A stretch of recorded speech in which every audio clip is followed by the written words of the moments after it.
Hi, everyone. Before the episode begins, I want to mention that for the first time for any of the DadBod interviews, I've posted a transcript of the conversation online, edited for clarity and formatted to convey an appreciation for what it means to be a dad today. Go to thedadbodpod.com to check it out. Thanks for listening.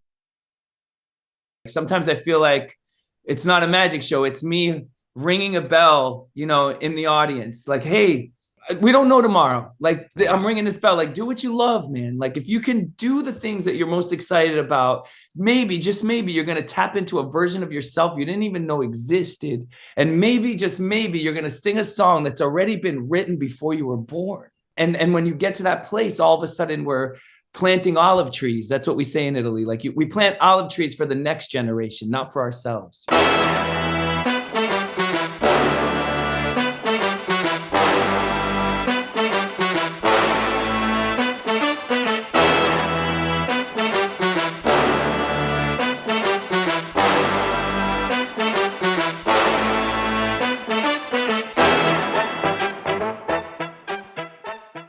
Welcome to the DadBod, a podcast that tells a story of what it means to be a dad today, one dad at a time. My name is Sean, and I'm a dad living in New York City with my wife and our two young native New Yorkers. The formula for the DadBod is simple. Each episode, we're going to interview one dad to get his story of being a dad. Over time, all of these stories will start to create the bigger story of what it means to be a dad today. Thank you very much to everyone for tuning in. If you like what we're doing at the DadBod, consider showing some love by giving it a 5-star review in your favorite podcast app. But most of all, share it with your friends and family because these meaningful conversations about fatherhood are a great way to have a meaningful conversation of your own with someone that you care about. So the voice you heard at the beginning of the show belongs to my new friend and fellow dad, Mario. My connection with Mario goes back to January, when I was part of the audience to his magic show, Mario the Maker Magician, for my niece's 6th birthday. As the lights dimmed in the theater, I was expecting just a large-scale version of magic shows that I'd seen at kids' birthday parties, but looking back now, there were signs that this show would be different. The first was the location, the Soho Playhouse, a downtown theater proud of its rich place in history and as a launchpad of dreams for independent off-Broadway performers. The second was the credits and mentions in the program. Mario's been on Sesame Street, The Tonight Show with Jimmy Fallon, and on tour opening for David Blaine, who calls him the best kids magician in the world. Within the first 4 minutes, Mario had the kids laughing and captivated. But what makes the show different is that by the last 4 minutes, he had all of us grown-ups clapping and choking back tears as he harmonized his magic with the heartbeat of his show, a mantra that goes like this: do what you love, use what you've got, never give up, and have fun. Wow. My wife, sister, brother-in-law, and I all looked at each other as if to say, did you just cry in a kid's magic show, or was it just me? All right, enough talking now. I'm so happy to be sharing this conversation with you. Mario, Magic of Dad.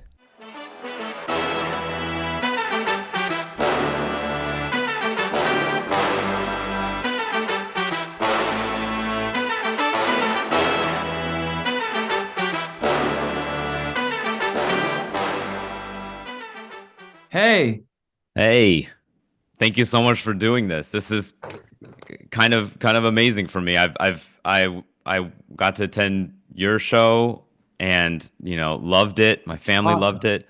Awesome. And so that's why I reached out. I was like, just kind of let's just see, maybe he'll come on to my show, my little show. Yeah, So, dude. No, I'm excited to be part of what you're doing. This is great, Yeah. This is really Thank great. you. Yeah, of course. So I obviously, I've had a chance to kind of exchange emails with Katie and, given her a sense of the show, but I also want to give you a chance before we sort of launch into the interview itself. Yeah. To kind of ask me anything that you want to know before we get into this. Yeah, that's a good idea. Like, yeah, so I'm curious to see like what what is the end, like the big purpose, like what is the like two sentences of this, Yeah. the why, you know what I mean? The why is because being a dad is really important. Yeah. And it's a story that isn't talked about enough, I think. Yeah. at a non-prescriptive level. You know, Yeah. to tell the story by capturing an individual, regular, everyday dad's story. You know, Yeah. and to say, let's understand, you know, who you were as a son, who you are as a man, and of course who you are as a dad, and to give that because the what I hope for is that as dads we can appreciate, you know, how amazing it is that we're doing this very Yeah. important work. Yeah. And like with any other important work, that you can feel connected to other people doing that important work. Because being a Yeah. dad can feel so isolating sometimes. Yes. Yes. And I want, you know, like I anybody else, when I'm in the trenches on something and I'm doing something really important, you know what helps is knowing that there's other people doing this too, that I've got my teammates, so to speak, or my colleagues and people who are also doing this work. And so for me personally, every dad I've talked to is kind of, it's like they're with me, you know, when I'm doing Yeah. fatherhood, and I like just Yeah. draw this strength from them and their stories, and it's just kind of become part of me. And I hope, I trust other people as well as they've listened to dad's stories. And so Yeah. that's why I'm doing this. I know it's more than two Damn, dude, like sentences. you're breaking it down so heavy right away. I love it. Like, holy crap. Yeah, this is good. This is really good. Wow. I just didn't expect like a home run so quick. That was crazy. That was really well, like beautiful. Like that was damn. Like I felt every moment. Like I understand. Like that's so, yeah, that's great. Let's dive in. Let's rock this. Introduce yourself. Tell me your name, how old you are, how long you've been married, your kids, ages and genders, what you do for a living, as well as any other hats that you wear or commitments that you keep that are worth mentioning. All right. All right. Thank you, Sean. It's an honor to be on this. My name is Mario Marchese. My wife's name is Katie, and I have two kids, Gigi and Bear. And Gigi's 13 and Bear is 10. And I am a full-time performer. We have a touring theater show. I'm a magician and also a maker. I go by Mario the Maker Magician. So everything in my show is homemade robotics to inspire the next generation of kids and families. And yeah, we just finished off-Broadway run where I got to cross paths with this amazing human, Sean. So it's an honor to be on this. And thanks so much for having me. Well, thank you. Yeah, I will just say your show is amazing. It's award winning. You just got back from Australia, I heard. You've been on Sesame Street. You know David Blaine. You've written books. You've been on The Tonight Show. And most of all, my niece has your poster on her wall. Oh, man. That's So awesome. thank Damn. you. Thank you so much. Thank you so much for being on the Dad Bod Yeah. to help tell the story of what it means to be a dad today.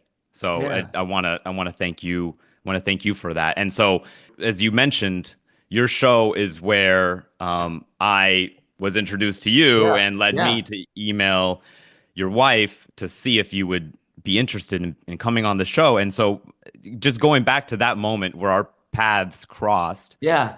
down at the Soho Playhouse. First question for you is, do you actually see the tears in the eyes of the grown-ups in your audience? Oh, man. Um, you know, it's funny, right? Because I feel like everyone that's alive has a song inside of them, and sometimes that song is holding onto a paintbrush, and painting that one picture that like connects the world when they look at it. Other people, it's their voice and singing, and for me, magic is are the tools, right? So it's like a toolbox, like hammer, nails, screwdriver, drills, like sandpaper. So you have this art form called magic, and I'm just taking these tools, these classics of magic that connect to the audience with laughter, right? And like hopefully magic and suspend belief for a second, and then my hope is like that I get through the 55 minutes of making you laugh and believing in magic for a second, like throwing you off, that I can share my heart for like the last 4 minutes, like what my song is, right? What my sentence is, like why I believe I'm alive, right? And so like, that those 4 minutes is like the why for me, is like, sometimes I just said this recently in Australia, like sometimes I feel like it's not a magic show. It's me ringing a bell, in the audience, like, hey, we don't know tomorrow. Like I'm ringing this bell, like, do what you love, man. Like if you can do the things that you're most excited about, maybe, just maybe you're going to tap into a version of yourself you didn't even know existed. And maybe, just maybe you're going to sing a song that's already been written before you were born, and when you get to that place, all of a sudden we're planting olive trees. That's what we say in Italy. Like we plant olive trees for the next generation, not for ourselves, And so like, if I get to that moment and the show's strong, and I have a great, like, that 50, it's a fun thing for me to like, just be on that stage and allow kind of like, like, how do we speak this thing, this why, just like you beautifully spoke, like, earlier, like just about like the why you do this, and yeah, so it's a wild ride because it's always live theater, and that's why people go to live theater, because anything can happen. And then the hope is like, I'm kind of like this sailor in a ship, like navigating the storm of like the chaos of the kids yelling in all directions and getting them to laugh. And like, can we sail it to this point where like I could speak, and it's really beautiful that you saw my heart at the end of the show that you came to, Oh, you were methodically breaking me down. Like it didn't take till the end. I was like, oh boy, I'm in trouble. He's already hitting. He goes, do what you love. And I'm like, oh no. Oh no, we're in trouble now. Use what you got. Never give up. That's right. Have fun. I know that's it right. Because we like we'll shout it in my home now. So you've affected this home. Oh, that's awesome. And I'm sure many others. So it's I just have to say, like, absolutely. For me, I'm like, that was a magic show for kids and something else for us grown-ups. That's beautiful. And it was amazing. And now I guess I wanted to ask you, why do you think all of us grown-ups had tears in our eyes from your show? Like what is it about? What is it about those words? Do what you love, never give up, have fun. Yeah. Why? I think, oh man, it's a heavy question, Sean. Damn, you're getting right early. You're getting. That's all I do. I'm just so I'm guilty of it. Guilty of it. No, I think there are core principles of truth in life that we can't deny. Like it doesn't matter how much money you have and how famous you become. The second you're mean to like the waiter at a restaurant, like all your grace is gone, and you become shunned, because there's truths, right? Like there's these truths in life, like that we all strive to be appreciated. We all strive to be respected, and we all strive to be ourselves, and that's something that like we try to teach in early preschool into elementary school. These teachers, man, they're the backbones of our country, our world. They're these like unsung heroes that like put in their own money to get the right craft materials to celebrate the seasons as they change. And we just accept it, and there's something about that when we get older that we abandon. It's almost like a natural coincidence. My greatest shows are always the ones where I'm reminding myself that it's about the kids, in the sense, and I hate that sounds so cheesy, but it's more like, I think the more that we concentrate on these basic principles of childhood, because think about it, like who you are as a child is who you are when you're an adult, and the mountains that you face as a child are the things that you overcome as an adult too, So hopefully that in my show that people get reminded of the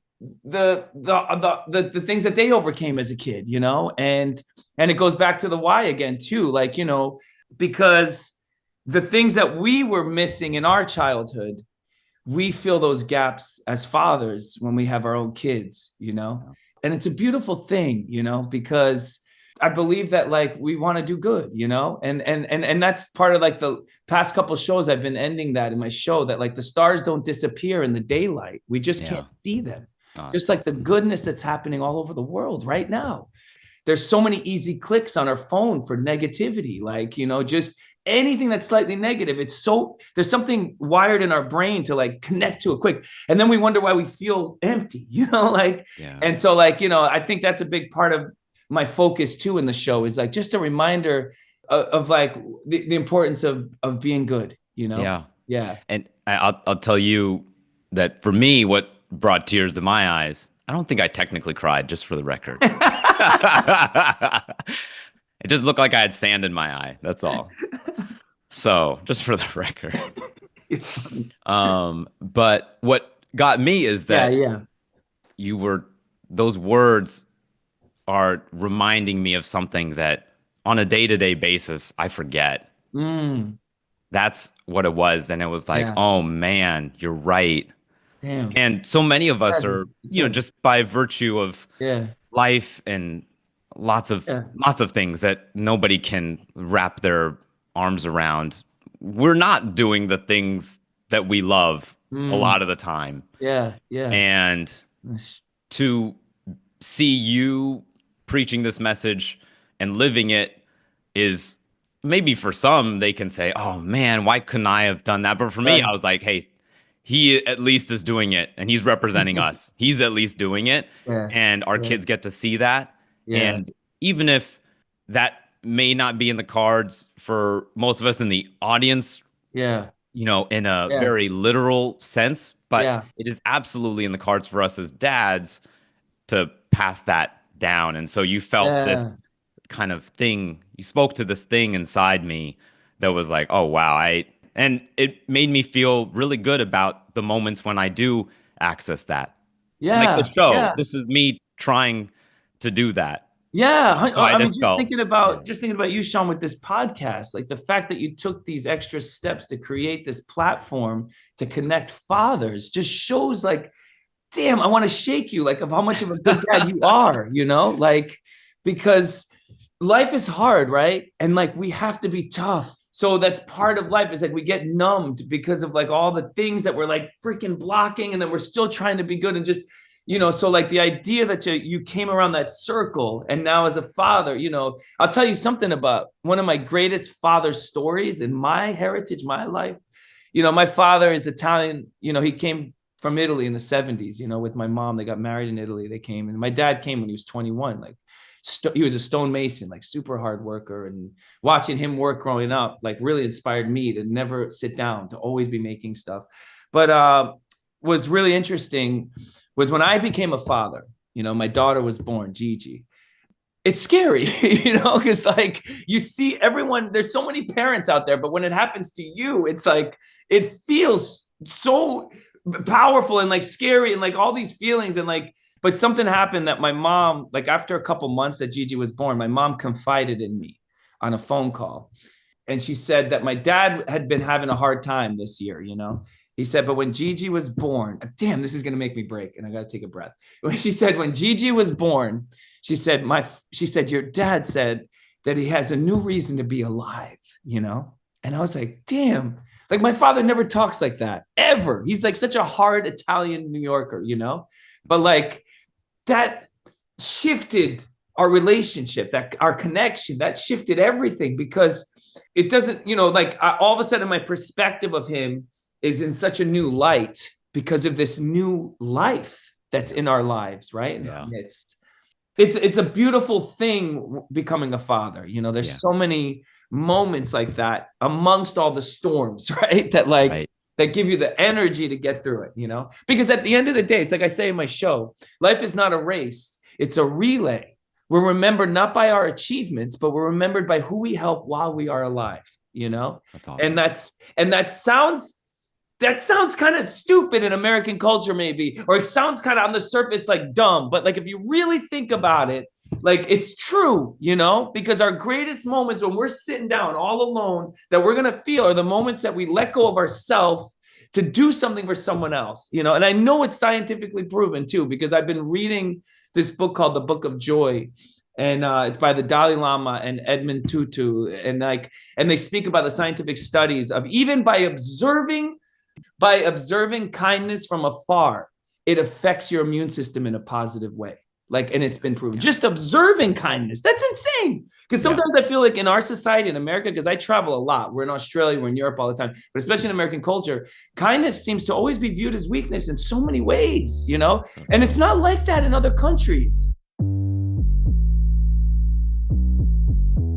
My father came as 21, like I said, straight from Italy.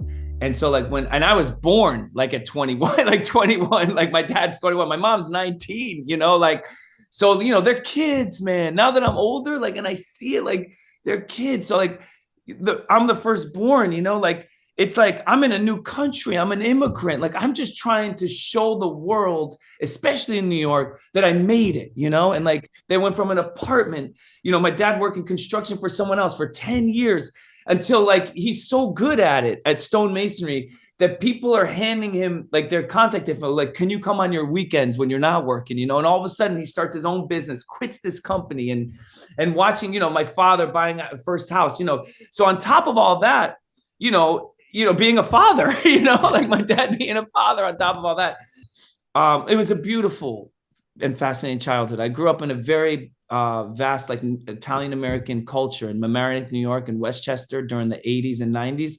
It was a beautiful thing. But then again, my father's stonemason, immigrant from Italy. The idea of even doing art for a living is insane. Can you imagine? Like, so like every job that I had growing up, I just tried to emulate my father, like just work as hard as I possibly can and never let anyone see me sitting down, like always just hustle, and that's a New York attitude thing too, that's like I'm so lucky that my father trailblazed this path that I was born here to have the freedom to be a magician and a maker and an artist for a living. Can you imagine that? Like there's nowhere else in the world I could do that. It's very hard. I was very lucky to be in New York City area, but anyway, when I became a dad, what shifted was I'm sitting in my house right now in Nyack, New York. Okay.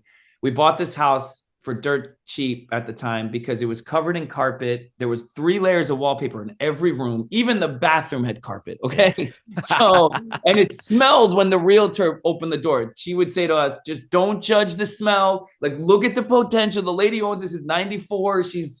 Anyway, the reason why I bring that up is, we all bought the house and my father took off of work for 5 weeks. And every morning at 7:30, he's here with coffee. And damn, you're going to make me get emotional again. we peeled all the wallpaper off together. We ripped the carpet out. My grandfather was in his 70s. Now he's in his 90s. He did all the plumbing. My grandfather did all the plumbing of the sink, the laundry. My uncle's an electrician. He did all the wiring on the attic, on the ceiling in the kitchen. And my dad and I put all the drywall in the ceiling in every room, replastered every single room in this house together. Yeah. And that was my turning point, Wow. Yeah. It was heavy.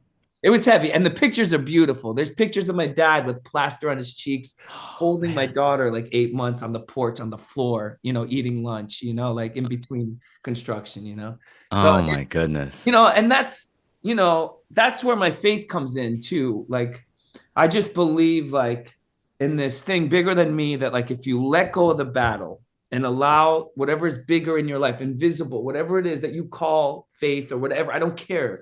Yeah. But like, you just allow it, like you trust it, like it's going to come back around in a positive way. If I can be the most positive in every situation. And that was one of those victories that was like, wow, I never knew that everything would turn in this direction, Yeah. Yeah. Yeah, man, we're getting incredible. Deep. Public. This is this is deep.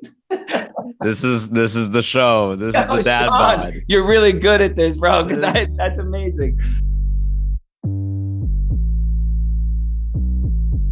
Now, growing up, did you know you wanted to? When did you know you wanted to be? I'll just say an artist. Broadly speaking, when did you know that? And was there some tension with your dad around that? No, I would never say tension. I think there was more just like my dad and mom, just kind of like this unknown territory. It's just unknown. Like they grew up in southern Italy. It's not the same lifestyle. There's not a lot of opportunity, like my father, he didn't just leave his family because it was like fun to come to New York. He left it because there's no jobs. Everyone goes to Switzerland to work at that time, or they went out to a different country and come back to southern Italy, So it was just a foreign idea, we don't have a lot of members in our family that are in the arts, like that I can emulate or like, but my name Mario Marchese, my grandfather that I'm named after, Nonno Mario, that's my father's father. Okay. He sewed for a living. He made suits. and he was like one of the only people in that region of Italy. And I talk about this in my magic show too. Like, they lived, yes, they were poor. And yes, they didn't have a lot. But my grandfather's kids, my parents, they were the best dressed kids in the whole region of Italy because my grandfather was a maker, and I just found out recently because I talked to my 94-year-old grandfather because I've been asking him questions about my nonna that I'm named after. He said that my grandfather used to set up shop like on the stoop. You know how we call it the stoop in New York, but in Italy it was like they had like a stoop outside and this and he would set up his sewing machine and he would use like a crayon and he would make trace his own patterns, like sewing patterns for individuals, man, and make these suits, That's crazy. So it's like, maybe they weren't famous, my grandfather, but damn, man, that's like me, right? Like, and now I just saw my daughter 2 days ago sew her own shirt, this shirt, my 13-year-old with a bow, because she was copying it off of some fashion blog, but she made her own. And it really hit me and even hit my dad. Like he shared it to everyone in Italy, so there is that art in that sense, But yeah, I mean, it was definitely like a foreign territory. I didn't see my first magic show till I was 22, man, Wow. So it was definitely one of those things that when it hit me, it took a couple weeks. And then all of a sudden I realized I'm in this rhythm that I just want to read every single book out there on this one subject, Yeah, that's crazy. So even though it wasn't in your family's background, magic and the arts, the performing arts, nevertheless, as you're talking about your family and your family's history, you do feel like a convergence of all these different things, like your grandfather and him as a maker, your dad and his tireless work ethic. Yeah. And he's funny as hell. My dad is the funniest guy you'll ever meet. Like my father is like when he's comfortable, it's like he's like, I don't know, he's like crazy. Like the whole, and I grew up with that, going to Italy during the holidays and just watching him, like everything's a joke. So to see at face value, you're breaking into new territory, and you are breaking into new territory as far as your family is concerned, but it feels like a culmination as you talk about it. Like there is this progression, like you said, the relay race. Yes. Things, that's right. Being put together, and these threads, that's right. These threads, pun intended, I guess, these threads kind of maybe first spun by your grandfather. And to your passing on to your dad, coming over here to America, to New York specifically, and that you are the next link in that relay. It makes sense. I love that you makes sense. That. Yeah, I love that you connected that. It's so true. I'll tell you one last thing about my grandfather, Nonno Mario. There's photos of him, right? But there's no video. There's only one video, and it's only like about 5 seconds long. It's on like on an 8mm, and that's it, okay, of him. And when we go to Italy and all our families together, sometimes they set up the projector, like the thing onto the wall of the house. And it's so crazy when the video gets to my grandfather, watching my dad and his sisters and brother, just looking at them, because like we live in such a social media world where we're like taking pictures of every meal we eat, and here they are just sitting, waiting in anticipation for that moment when the camera goes to my grandfather. And he's just standing in front of that stoop, like on the cement door, the little door. And he's just standing looking out, and then it's just gone, And then everyone goes back to just whispering and talking. But it's like, it's a cool thing. And I've been trying to honor my grandfather in my show towards the end, because I've been lately it's been really hitting me. Like, like you said, making these face value connections of like, hey, there's a why here. How do I bring it to like my personal story, my journey of my father, my grandfather kind of thing, Yeah. And I am noticing like the way that when you talk about your grandfather, you say his name in Italian, and it's like, it feels like almost like every sentence or every kind of paragraph about him must begin with his name being said, and said properly. Like, what do you feel? What do you feel when you say that? I feel like that's an electric point in the way that you're talking. Yeah. No, I think it's true. I guess it's like, it's out of respect too, because like he passed away really young. He was like 50, something like really young, and so like my dad, as far as I know, like as I was told, was like my father left like as a teenager to get money and bring it back, and you know, so it was very heavy on my grandma. You know, she still to this day, like when we go see my grandma, Nonna Mario's name comes out of her mouth, you know, within minutes, you know, like always, you know. Yeah, it's just, I guess it is kind of like a thing of respect too, of just like, you know, there's something sacred, you know, Right. about his Right. life and what he did to our little circle of family, you know. Yeah. And you know, and also I think passing away at an early age too, like, you know, you kind of dive even deeper in that respect too, like that he deserves it, right? He Yeah. deserves it. Yeah. When you look at your dad and his siblings looking at that 5 second of eight Yeah. millimeter video, what do you see on your dad's face? I think I see like a reflection of him as a child, you know. I definitely do. And I see it in their siblings too. And I remember it really hit me hard when that happened. I was like, because that's at the end of the day, we're all, you know, even my grandfather says that too. He's 94. He's got like so much pain, like his back. He's just talking. He still drives. He still drives in New York. So he drives to the chiropractor. He drives back. We were making wine with you know, at my house, we do wine making. And he's like, I'm 94, but like inside, I'm a 20, you know, I'm 25, you That's know, in awesome. here, you know? And I feel like that's part of my goal in my show. Is like, how do I unlock that? Yeah. Where Yeah. because there's grown-ups. There has to be grown-ups at the show. It's family audience. But so it's like, how do I unlock that? In London, when we did our run in London, the director there, she pointed it out.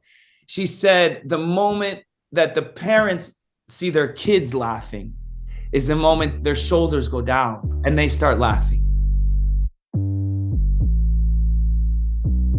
I did peruse your site a little bit to get a little bit more of your backstory. And one thing that you said that I wanted to ask you about is you referred to yourself as that kid who couldn't sit still and who was in summer school every year from fifth to 12th grade. It's true, except for 1 year. Yeah, it's true. And so I guess I wanted to, you know, have you kind of connect me with that kid Mario. Yeah.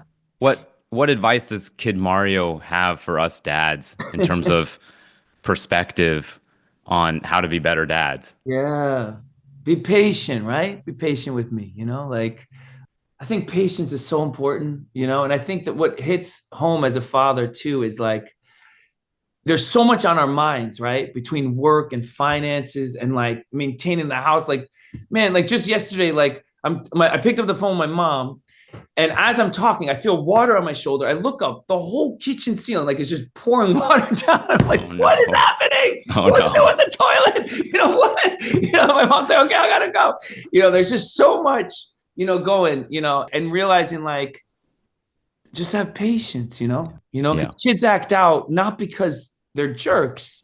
They act out because there's something missing, you know, it's like a form of communication. It's a language, you know? Yeah. And like the more that we like step aside from the surface level of whatever's happening, the more like we diffuse so much, you know? And this is something I'm saying to myself more than anything. It's like a daily thing that I have to be. It's not like riding a bike where you ride and you understand it. It's like and like it's just about that flexibility. And so like what are you doing? What am I doing in the morning to make sure that have that flexibility? And I always think about my friend Daniel. He's a poet. He always says that when you're a kid and you have a normal, natural growing environment, like you're naturally happy for the Yeah. most part, you know, you're just happy. You wake up. But when you're an adult, you have to point to where happiness is and focus on it every morning and then start your day, you know? And I Yeah. feel that, you know, because there's just so much. It's like, you know, and our kids deserve the best, right? And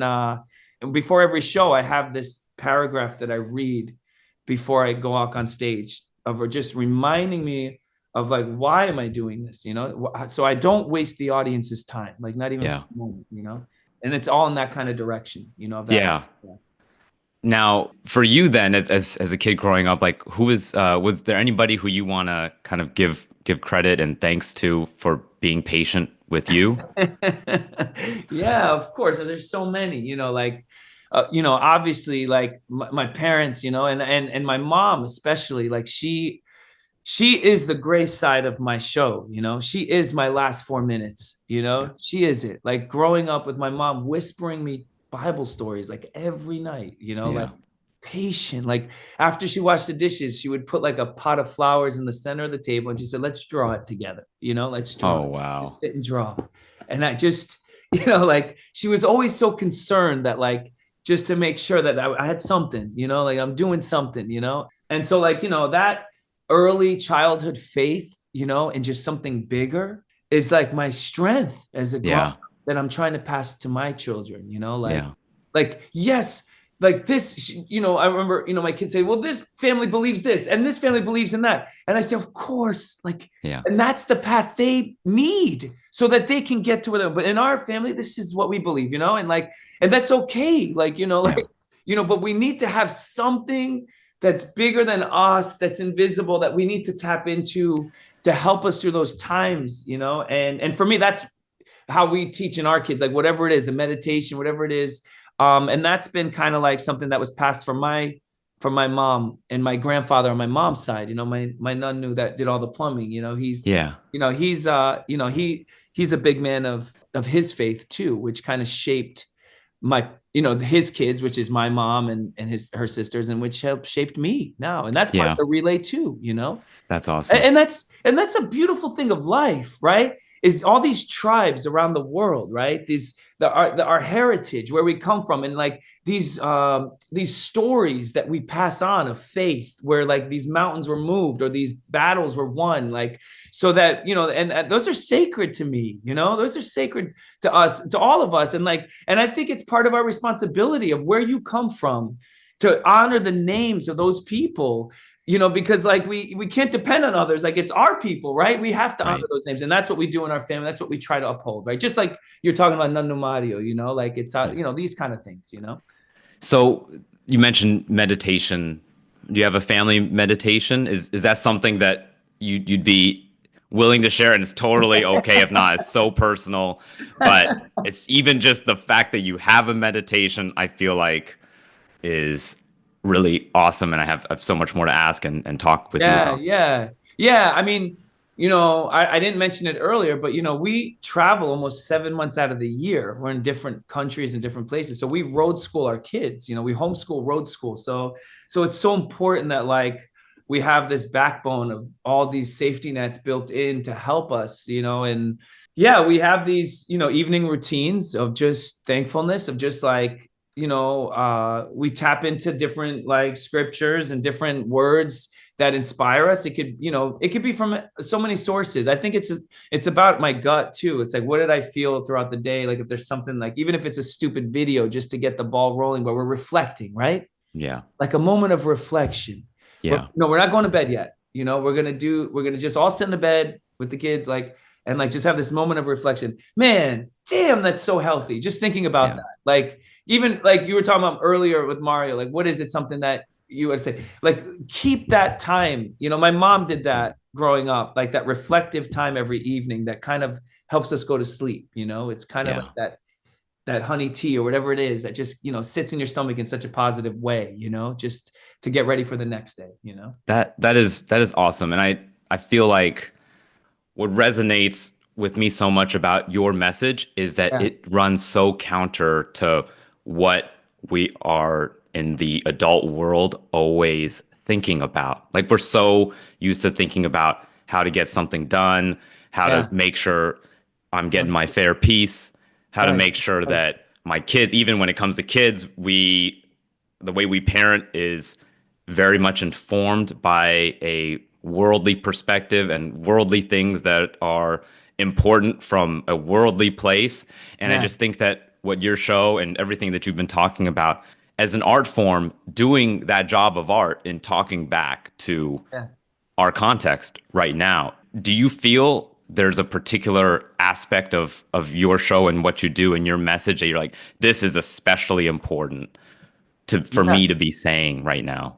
Yeah, I think, the biggest struggle I have in my show is my last 4 minutes when I talk from my heart, because everything that's in my show, it's a reflection of the things that I'm most excited about, because the idea of putting Jean-Michel Basquiat, Alexander Calder, and Andy Warhol in a magic show makes no sense. It makes no sense. It's not that they're not magicians. Why am I putting them in the show, because I didn't learn about them until I was 17, and Miss Ranello, my humanities teacher, changed my life. She taught me that, like, damn, like Jean-Michel Basquiat, like he went from like poverty to like expressing something that the world all connected with. He changed the fashion world and the art world. Like, one of my favorite quotes of his is, "I cross words out so you can see them more." Wow. I love that. That's awesome. Because think about, like, we're trying to make a generation of problem solvers, right? Problem solving is so important in success in so many companies. But if you think about problem solving from a distance, problem solving is a form of rebellion, It's a form of rebellion. You have to think outside of the laws and the rules that you're trained to think of. And that's what creates innovation, is mixing ideas that have never been mixed before, And so, like, thinking of people like Jean-Michel, like early on in the late 70s, early 80s, like everyone's spray painting bubble letters and stuff. And he's spray painting like mantras on the street. And people are like, what is this? What is this deep meaning here? Like, like he's taking this medium and communicating to more people, and I love that. So like, the idea of like all these different artists like Alexander Calder being this grown-up childlike figure that created these mobiles, and like, and when you stand in front of them, you feel like a kid because they're ginormous, in some stances, so like, the idea that there's people that created a new language, their own language, just like Jean Miro, like he created his own language on that canvas. So at that time, that was revolutionary. No one was painting what Jean Miro was painting. So there was a gut feeling that caused you to stop and look at the painting again. Wait a second, I've never seen this kind of thing before. And all of a sudden, like, you're feeling things. Think about Mark Rothko. There's people that weep when they stand in front of a Mark Rothko painting. Why? I don't know. There's something, he opens some type of window, right? So that idea of like, can I talk about these things to like 4 to 11-year-old kids in a way that maybe when they walk through the MoMA by accident, because they have to, and they're like, Dad, that's Andy Warhol, that's Tomato Can, And then all of a sudden, like, it's something of beauty to me, because my happiest moments sometimes is like me just walking into the MoMA and just sitting at a bench and staring at a Jean Miro, or staring at the tomato cans, or there's something that connects with me with Claude, with Monet and Manet, and like, I don't know what it is, but it's like a performance piece on something that I can stare at that's still, and it's important to me. The reason why I bring that up is because it's a magic show, like I said before, like, but the magic is the tools in my toolbox to communicate the things that inspired me. And it goes back to this one thing that I always say to kids is like, whatever you're most excited about, try to learn as much as you can, because when you're excited about something, I don't care what you're talking about, eventually everyone's going to listen to you, because you can't deny excitement. You can't deny authenticity. You can't deny being genuine, Yeah.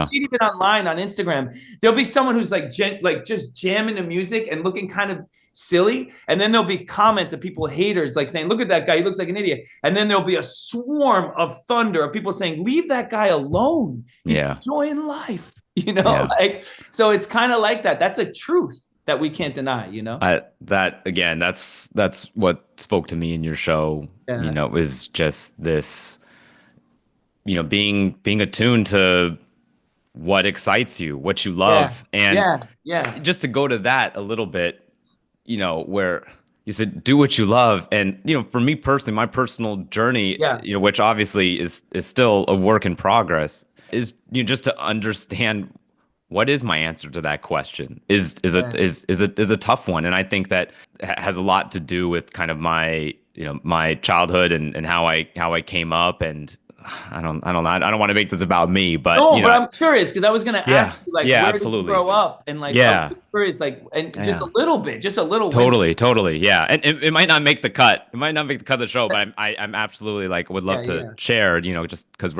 I'm just enjoying this conversation so much.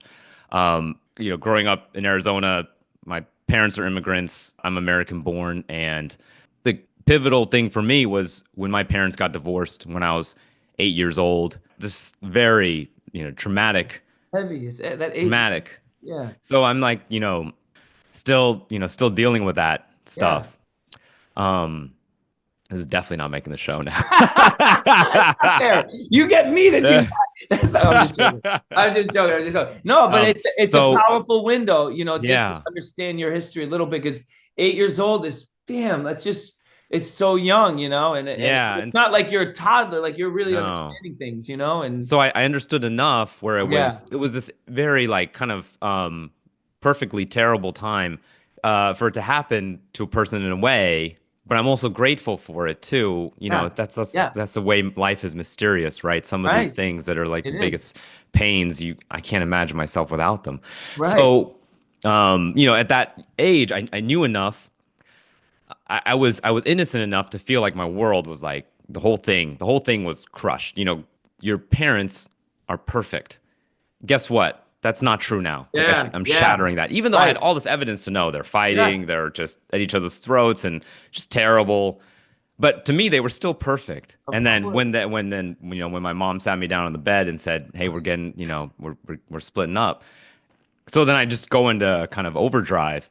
And I'm just like, well, first you know, I'm upset, but then I'm like, all right, well, I need to take care. I need to, you know, I need to grow up. I need to Yeah, take care. And of course, like I was still 9 years old, but of I course, was definitely like in my mind and in reality too, taking on just a lot more of than a course. kid I mean, you should have matured so to. quickly. Yeah, I I mean, had to. Yeah, I had to. I had to. yeah, And it's so insane. from there, it was like, what went out the window was like, oh, what do I want to do?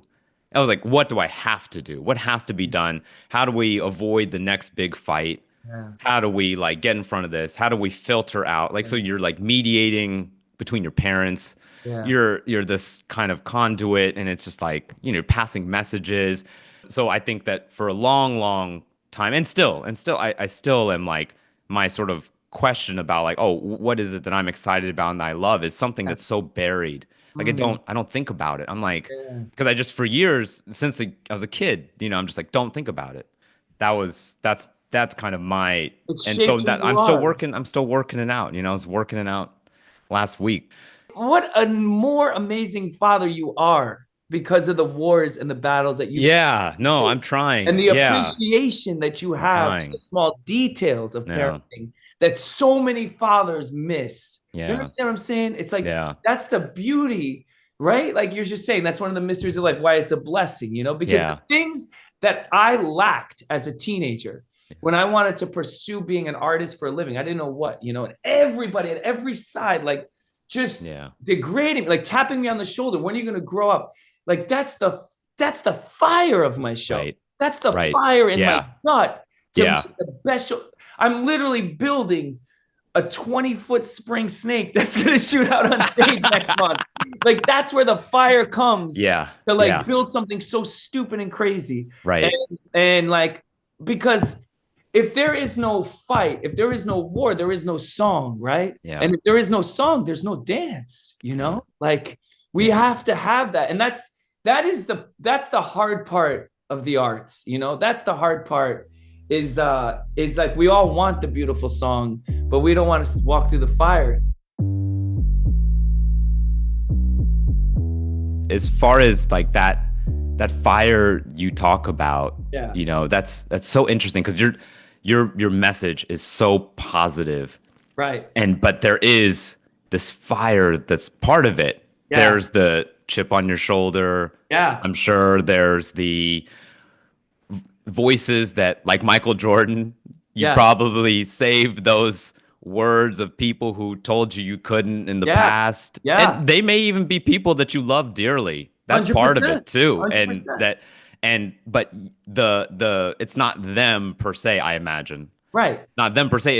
Oh, It's that those doubts and the words yes. and that so how do you how give me some insight into that interplay like Yeah, in I mean, you. I still face it in my head. Like even just like Yeah.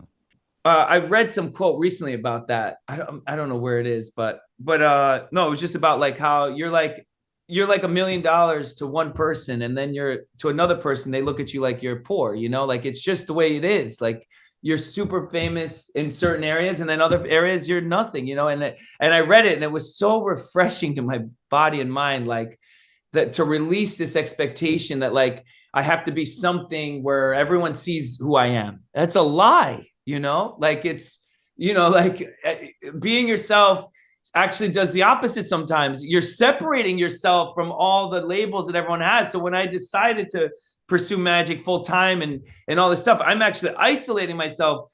And look, it was like a couple years where even like my people that I trust were like kind of like rolling their eyes, like, like what are you doing? Like it's funny because like we did so many private parties in New York City for so many years too. That was kind of our foundation. I didn't want to do magic for kids and families. I wanted to be like David Blaine. I wanted to be like Copperfield. Like the idea of doing magic for children and families was so silly. Like especially at magic conventions, magicians look at family entertainment as a stepping stone in your career, not as something that makes your career.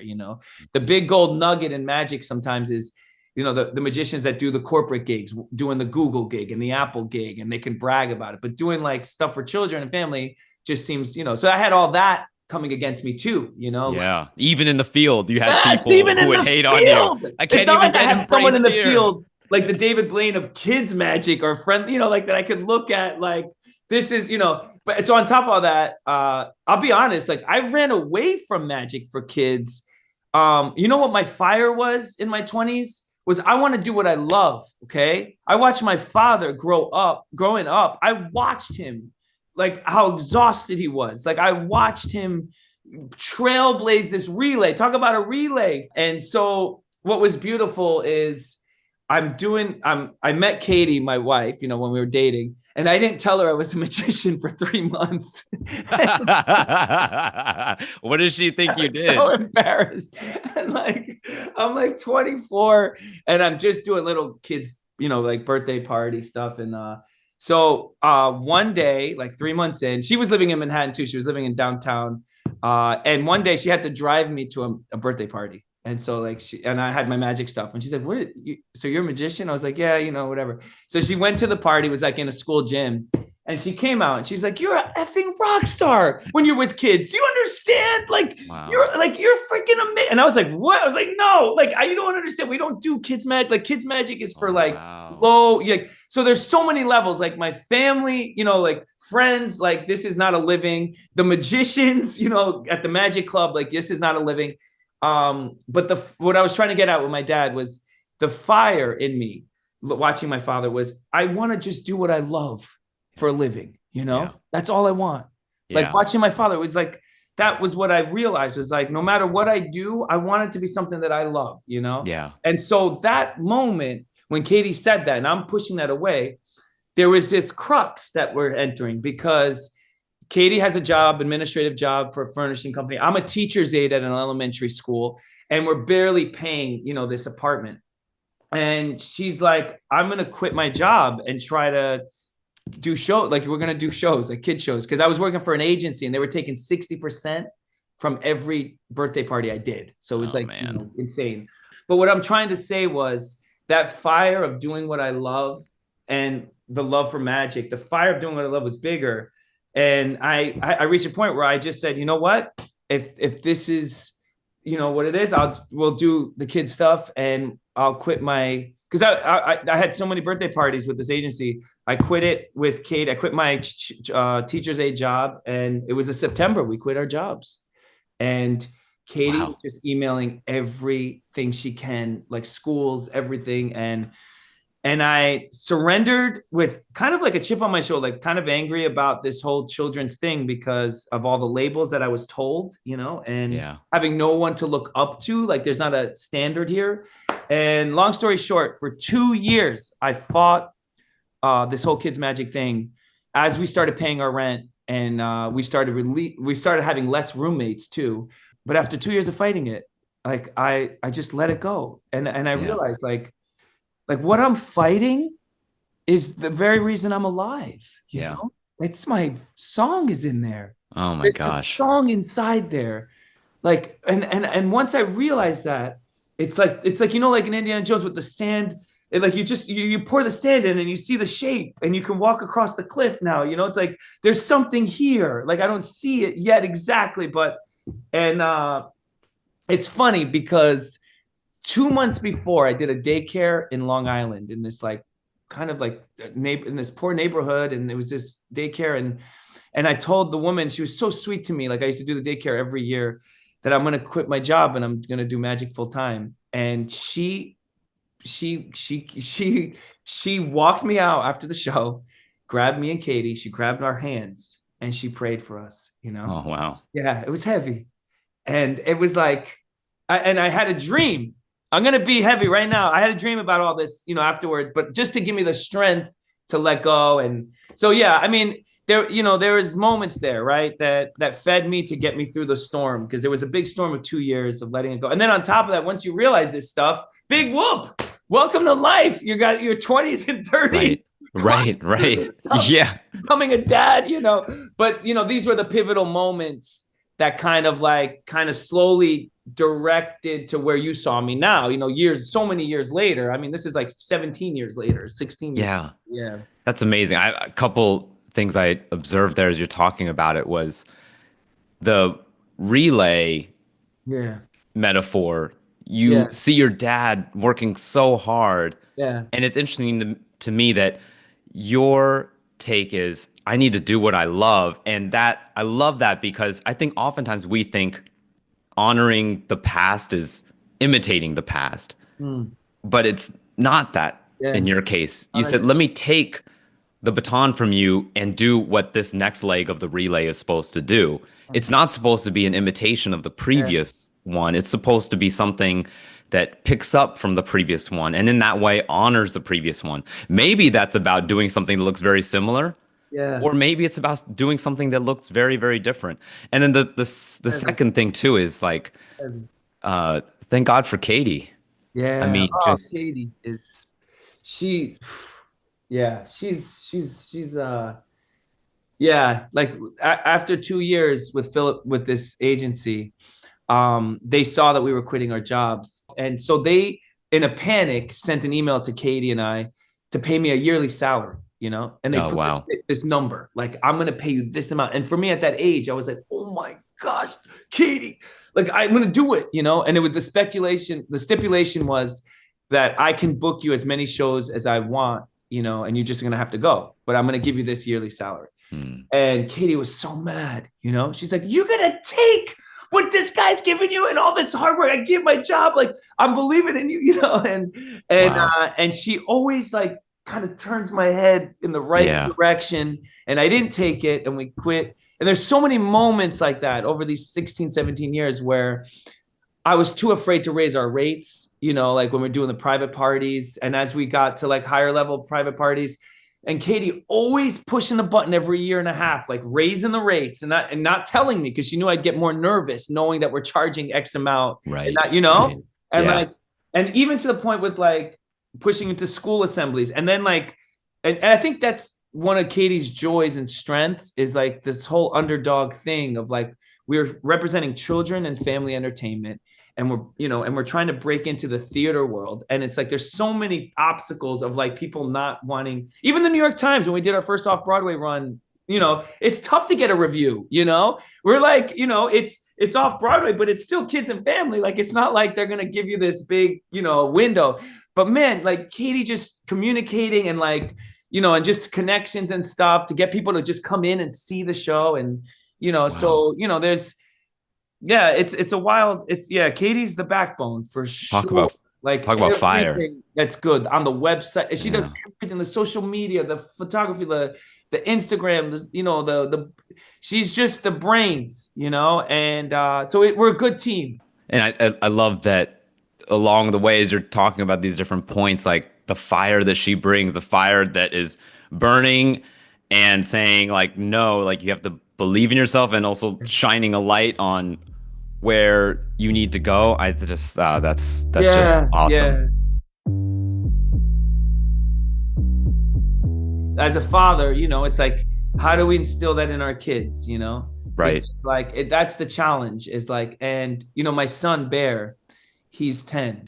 We were in California last year and we went to a hobby shop, and they have these cars called the Kyosho Mini Z's. They're like little RC cars, but they're super intricate. Like, I mean, you can hack every little piece, the shocks, and they're expensive. They're not cheap, you know?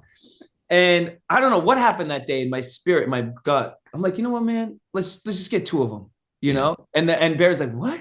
I was like, yeah. And in the hotel bathroom, we're drifting on the floor. The hotel bathroom with these little toy cars, just drifting. Boom. And I remember like at one point, someone's knocking, like, shut these cars up. They could hear from upstairs. But what happened was from that moment, I don't know what happened to a bear, like something in his brain with RC cars. And from that moment, because I took this financial risk and bought this extra tool that has more opportunity for creativity, I want another one, Dad. There's something called crawlers, Dad. There are RC cars that climb rocks and you can hack the shocks and you could extend the tie rod ends. And I'm like, what? And he's watching some like YouTube videos about RC cars. So we get him this little toy crawler, and it was expensive. But man, he took off with it. So every book he reads, he gets a little bit of money to put upgrades, and now he's got a toolbox and, the screwdrivers and tools and wrenches. And now he has his own 3D printer. And look, I have stuff over here. I'll show you. He's like 3D printing like chassis now for his car. Oh my gosh. And he's doing it all on his own. Like he opens the computer up. And, and this is something that I read recently too, is when we take a risk on somebody, like financially too, and we buy them something that's like bigger, like that you wouldn't usually give. It's the same thing that happened to Bill Gates. I was reading about his story in high school. They had this amazing computer teacher that advocated to get one of the first computers, and it cost like 30 grand or something. And they got the funding and he bought the computer, and he let Bill Gates and his friend play on the computer off hours, just play on it. And they're playing. And next thing you know, they wrote a little application. And then the next thing you know, the teacher asked them to write an application for scheduling for after school programs. And it's all play. And next thing you know, the guy makes his own computer and changes the world, And that's why this year I'm like, I bought Bear the 3D printer. I don't care if he reads a bunch. I'm buying these upgrades, and it's a beautiful thing. Oh, and you want to hear a crazy story? So this sounds like toys, right? Like, RC cars, it's toys, Mario. It's not education. In my show, I have a drone. I do a trick with a drone, toy drone. And it's about Nikola Tesla and him inventing the first remote control boat, So in Australia, I 3D printed a frame, and with tissue paper, I made a paper boat that floats. Okay. Oh, wow. Yeah, it's beautiful. And it's a drone. It's a drone that's inside that's very strong. And we had to promote the Sydney Opera House because we're performing in October. So we went out in Australia. We took a flight to Sydney Opera House, and we're doing all this PR video stuff. And guess who the pilot of the boat is? It's my 10-year-old son now, Bear, And there's awesome. eight directors there. Like, so are you sure he can, without damaging the Sydney Opera? And I'm like, are you sure? He's the best drone operator you'll ever meet. Like, and there he is with the controllers as I'm chasing this paper boat around the Sydney Opera House, gosh. And it was one of the most beautiful dad moments to me.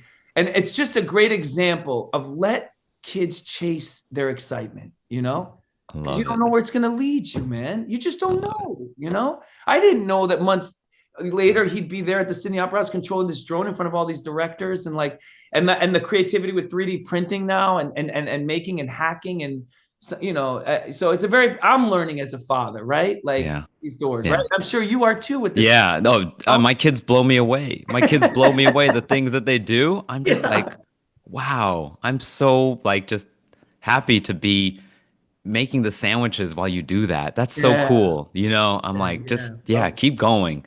Yeah. Keep going, and I'm basically in whatever you're doing, I'm illiterate. I'm the equivalent of illiterate, but I'm just so happy to see you doing the equivalent of reading. I'm like, this is so cool.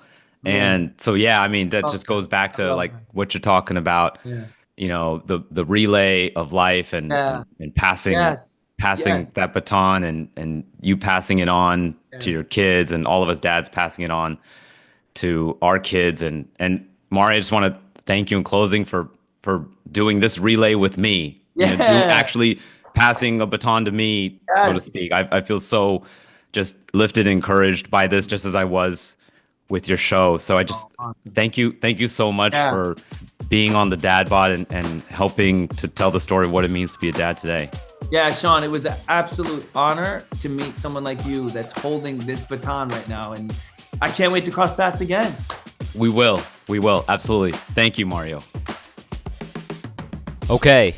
Dad number 16 of the Dad Bod is in the books. Big thanks to Mario for sharing his story. I hope you enjoyed this episode and that it brought a little something positive to your day. Hit that subscribe button and post up a 5-star review in your favorite podcast app.